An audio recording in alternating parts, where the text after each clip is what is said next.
तुम्हें लगता है मैं तुम्हें छोड़ दूंगा? निकाहनामा सिर्फ कागज़ का टुकड़ा नहीं होता मेरे लिए। तुम मेरी बीवी हो, मेरी चीज़, मेरी ज़िद, और ज़िद को मैं हासिल किए बगैर छोड़ता नहीं। वो इसे ज़बरदस्ती ब्याह कर लाया था। आंखों में गुस्सा, दिल में इंतकाम और लबों पर अजीब सा सकूत था।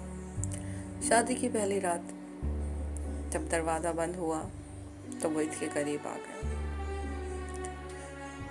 और इसने कहा, आज की रात तुम्हारी किस्मत है और मेरी जीत। इसने कांपते हुए कहा, मत छुओ मुझे, मैं तुमसे नफरत करती हूँ। वो हंसा जोर से और कहा, मेरी बीवी हो और आज की रात में अपनी बीवी का हक लेने आया हूँ और इस हक से मुझे कोई रोक नहीं सकता, तुम भी नहीं। वो चीखी रोई, गिड़गिड़ाई, मगर उसने रहम नहीं खाया। वो बेरहम था, जख्मों की कीमत वसूल करने आया था। इस रात सिर्फ बदन टूटा नहीं था, रूह भी चिल्ला उठी थी, क्योंकि वो उसको सजा देना चाहता था। अगले दिन जब वो आँख खुली तो वो सामने बैठा था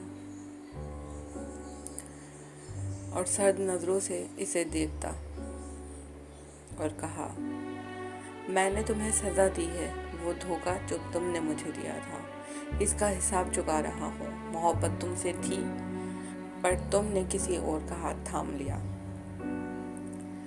लड़की घबरा गई और लड़का गुस्से में आ गया। इसकी आंखें नम थीं। मैंने किसी को धोखा नहीं दिया। सुन लो तुम समझे नहीं, सुना नहीं, बस इल्ज़ाम लगा दिया। मैंने ऐसा क्या गुनाह किया था? चंद लम्हों को वो चुप हुआ,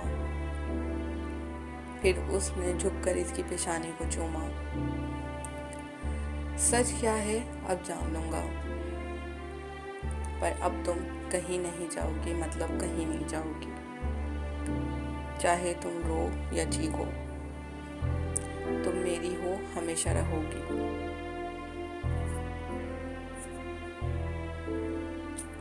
नफरत और मोहब्बत का वो खेल